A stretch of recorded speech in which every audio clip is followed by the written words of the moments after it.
الرحمن الرحیم والصلاة والسلام علی رسولہ الکریم وعلی آلہ وصحبہ اجمعین۔ عید کی خوشی ہم کیوں مناتے ہیں؟ پہلے میں یہ تھوڑا سا واضح کر دوں کہ رمضان کا مہینہ اللہ نے پورا ایک ہمارے لیے خوشی کا مہینہ بنایا ہے، جس میں اللہ کی جنت کے دروازے کھول دیے جاتے ہیں، جہنم کے بند کر دیے جاتے ہیں، شیطان قید کر دیے جاتے ہیں، جنت کو روزانہ سجایا جاتا ہے، اللہ کا عرش پہلے آسمان پہ آ جاتا ہے، اللہ کی طرف سے اعلان ہو رہا ہوتا ہے، کوئی بخشش چاہنے والا، کوئی حاجت مانگنے والا، فرض 70 فرضوں کے برابر ہو جاتا ہے اور نفل فرض کے برابر ہو جاتا ہے، اور نفل اور فرض کا فرق اتنا بڑا ہے کہ قیامت تک 2 رکعت نفل پڑھتا رہے تو فرض رکعت کے ایک سجدے کے برابر نہیں۔ اور اس میں جو مر جاتے ہیں اہل ایمان، ان کا حساب نہیں ہوتا، ان کو قبر میں منکر نکیر نہیں آتے، اللہ تعالیٰ ان کو معاف فرما دیتا ہے۔ اس طرح 29 دن رات یہ سلسلہ چلتا ہے، اور آخری رات پھر اللہ تعالیٰ اعلان فرماتے ہیں کہ میرے بندوں نے رات کو قیام کیا، یعنی تراویح کی نماز پڑھی، دن میں روزہ رکھا، تو میں نے اس پر ان سب کی بخشش فرما دی۔ تو اس خوشی میں پھر ہم سب مل کر اللہ کی بارگاہ میں شکرانے کے مل کر 2 نفل ادا کرتے ہیں اور اللہ کا شکر ادا کرتے ہیں کہ یا اللہ تیرا شکر ہے، تو نے ہمارے گناہوں کو معاف فرمایا، جہنم کو ہم پہ حرام کیا، جنت کو ہم پہ واجب کیا۔ اصل تو عید کی خوشی کی یہ وجہ ہے۔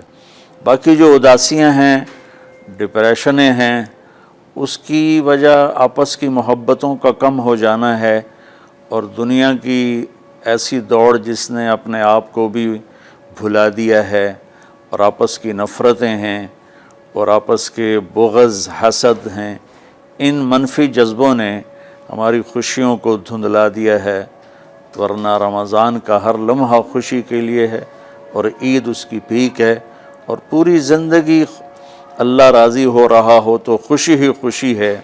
ہمیں اپنے ملک سے، اپنی نسل سے آپس کی نفرتیں، حسد، بغض یہ مٹانے ہوں گے، تب جا کر ہمیں حقیقی خوشیاں حاصل ہوں گی۔ آپ عید کے لیے غسل فرماتے تھے اور اپنے کپڑوں میں سے اچھے کپڑے منتخب فرماتے تھے، اور فجر کی نماز کے بعد آپ اشراق نہیں پڑھتے تھے اس دن۔ باقی آپ کی ساری زندگی کا معمول تھا کہ فجر کے بعد آپ اشراق پڑھتے تھے، لیکن اس دن آپ اشراق نہیں پڑھتے تھے۔ غسل فرما کے پھر کچھ کھا کے، کوئی میٹھی چیز، کھجور ہی عام طور پر ہوتی تھی، کھجور کھا کے پھر آپ عیدگاہ کی طرف تشریف لے جاتے تھے، اور پہلے نماز پڑھاتے تھے، پھر خطبہ ہوتا تھا، اور اس کے بعد جس راستے سے آپ جاتے تھے اس راستے کو چھوڑ کر پھر اور راستے سے گھر واپس آتے تھے، پھر وفود سے ملاقات کرتے تھے، سرداروں سے، صحابہ سے ملاقات کرتے تھے، اس میں کچھ کھانوں کا اہتمام بھی ہوتا تھا۔ اس طرح ایک عام روٹین کی عید ہوتی تھی آپ کی، ملاقاتیں کرنا، کھانوں میں جانا، اور اچھے کپڑے پہننا، سب کو خوشی سے ملنا۔ یہ عید الفطر پر آپ کا یہ معمول تھا۔ اسلام جاوید بھائی 2 چیزوں کا مجموعہ ہے، ایک اللہ کا حق ہے جو عبادات کی شکل میں ہے، اور ایک اللہ کے بندوں کا حق ہے جو اخلاقیات اور معاملات اور معاشرت کی شکل میں ہے۔ یہ دونوں کمپلسری پیپر ہیں، دونوں لازمی پیپر ہیں، ان دونوں میں پاس ہونا ضروری ہے۔ میری نماز اچھی ہے لیکن میری دکان پہ جھوٹ ہے، تو نماز اس جھوٹ کی کمی کو پورا نہیں کر سکے گی۔ میری دکان پہ سچ ہے لیکن میں نماز نہیں پڑھتا، تو میرا یہ سچ بولنا میرے نماز کی کمی کو پورا نہیں کر سکتا۔ اللہ کے نبی نے دنیا سے جاتے ہوئے 2 لفظوں میں سارا دین بتا دیا تھا۔ جب آپ کے جانے کا وقت قریب تھا تو آپ 2 لفظ دہرا رہے تھے، الصلاۃ وما ملکت ایمانکم، میری امت میرے بعد ایک نماز نہ چھوڑنا، اور ایک امت کے غریب مسکین لوگوں سے، نوکر غلاموں سے اچھا سلوک کرنا، یہ دو الگ الگ ڈیمانڈ ہیں۔ جیسے پانی پینے سے روٹی کی کمی پوری نہیں ہو سکتی اور روٹی کھانے سے پانی کی کمی پوری نہیں ہو سکتی، یہ دونوں الگ چیزیں ہیں۔ اخلاق کو عبادت کی کمی پر نہیں کر سکتی، اور عبادت کی کمی اخلاق کو اور اخلاق کی کمی کو عبادت پورا نہیں کر سکتی۔ ان دونوں چیزوں میں پاس ہونا ضروری ہے، تب جا کر ایک معتدل معاشرہ وجود میں آتا ہے۔ پوری امت اس چیز کا شکار ہے، چونکہ جب بددیانتی اور جھوٹ اور ظلم عام ہو جاتا ہے تو پھر اس میں پورا معاشرہ ہی گناہگار اور مجرم بن جاتا ہے، صرف حکمرانوں کی بات نہیں رہتی۔ یہ تو ایک سوال کا جواب موسیٰ علیہ السلام کو اللہ نے دیا کہ اللہ تعالیٰ سے انہوں نے پوچھا، یا اللہ جب آپ راضی ہوتے ہیں تو اس کی کیا نشانی ہے؟ تو اللہ تعالیٰ نے فرمایا کہ میں بارشیں موقع پر دیتا ہوں، حکومت سمجھداروں کو دیتا ہوں، پیسہ میں سخیوں کو دیتا ہوں۔ تو پھر انہوں نے پوچھا جب آپ ناراض ہوتے ہیں تو اس کی کیا نشانی ہے؟ تو آپ نے فرمایا، اللہ تعالیٰ نے فرمایا کہ بارشیں بے موقع کرتا ہوں، حکومت نااہلوں کو دیتا ہوں، اور پیسہ میں بخیلوں کو دیتا ہوں۔ تو جب معاشرے میں عمومی بگاڑ پیدا ہوتا ہے تو اس کا اثر پھر اس شکل میں ظاہر ہوتا ہے، کبھی کسی اور شکل میں ظاہر ہوتا ہے۔ اس چیز کے مجرم نہ صرف حکمران ہیں، نہ صرف بخیل لوگ ہیں، بلکہ تمام طبقات امت کی اجتماعی کوتاہی میں یہ حالات اللہ کی طرف سے پیدا ہوتے ہیں۔ اس میں ہم سارے ہی ایک دوسرے کو مجرم ٹھہرانے کی بجائے اپنے اپنے گریبانوں میں جھانک کر دیکھیں کہ تجھے کیوں فکر ہے اے گل دلِ صد چاک بلبل کی، تو اپنے پیرہن کے چاک تو پہلے رفو کر لے، وفی انفسکم افلا تبصرون۔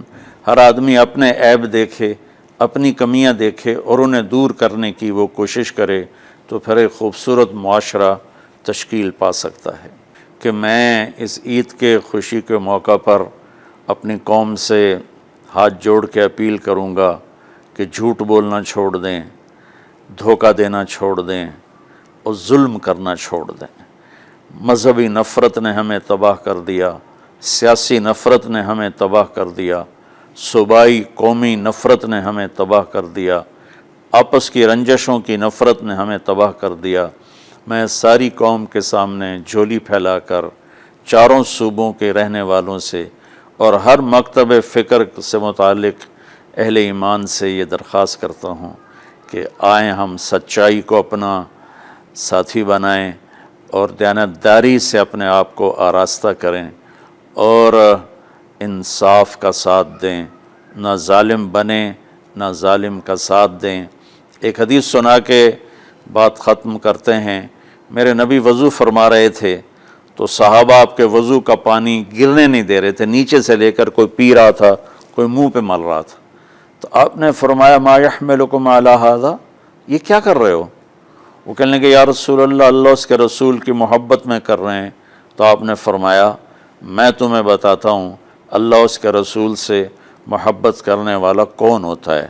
فَلْيُصْدِقِ الْحَدِيثَ اِذَا حَدَّثَ، اللہ رسول سے محبت کرنے والا وہ ہوتا ہے جو ہمیشہ سچ بولتا ہے۔ فَلْيُؤَدِّ الْأَمَانَةَ اِذَا تُؤْمِنَ، جو ہمیشہ امانت داری سے کام لیتا ہے، کبھی دھوکہ فراڈ نہیں کرتا۔ فَلْيُحْسِنْ جِوَارَ مَنْ جَاوَرَهُ، اور جو ہمیشہ اپنے پڑوسیوں کے ساتھ اچھا سلوک کرتا ہے، پڑوسی اپنے ہوں، غیر ہوں، مسلم ہوں، نان مسلم ہوں، وہ ان کے ساتھ اچھا سلوک کرتا ہے۔ یہ تین نشانیاں ہیں عشق رسول کی۔ یہ تین باتیں میری قوم اپنا لے تو یہ اندھیرے اجالوں میں انشاءاللہ تبدیل ہو جائیں گی۔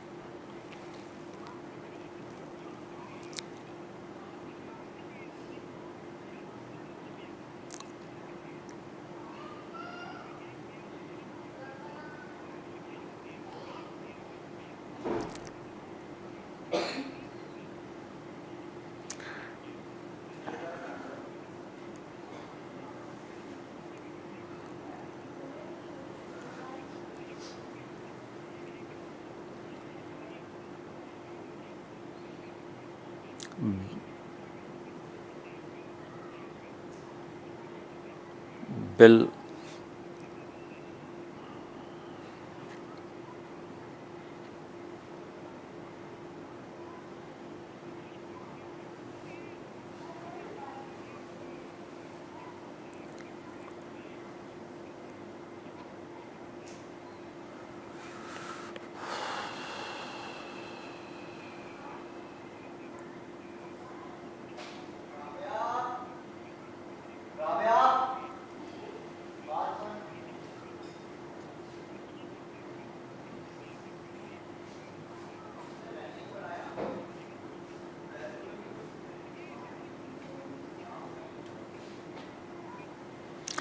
امید تو کبھی چھوڑنی نہیں چاہیے. جیسے دیکھیں مریض کے ساتھ ڈاکٹر آخری حد تک جان مارتا ہے، اس کی جان بچانے کی کوشش کرتا ہے، پھر باقی جس کے نصیب میں موت ہوتی ہے وہ مر جاتا ہے، لیکن ڈاکٹر کبھی بھی اس وجہ سے نہیں چھوڑ دیتا کہ یہ مر جائے گا.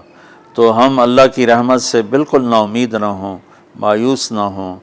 مجھے اللہ کی ذات سے بہت امید ہے. ہمارا جو اس وقت قائد ہے اسے سیاسی بیان نہ سمجھا جائے اللہ کے واسطے. میں ایک پاکستان کا شہری ہونے کی حیثیت سے اپنا تجزیہ پیش کر رہا ہوں. غلط بھی ہو سکتا ہے، صحیح بھی ہو سکتا ہے. وہ بہت مخلص محنتی آدمی ہے. تو مجھے اللہ کی ذات سے امید ہے اگر ہم سب مل کر ساتھ دیں سچائی کا، دیانتداری کا، انصاف کا، اور آپس کی نفرتوں کو مٹا دیں تو انشاءاللہ ضرور صبح ہوگی. کوئی وجہ ہی نہیں کہ صبح نہ ہو.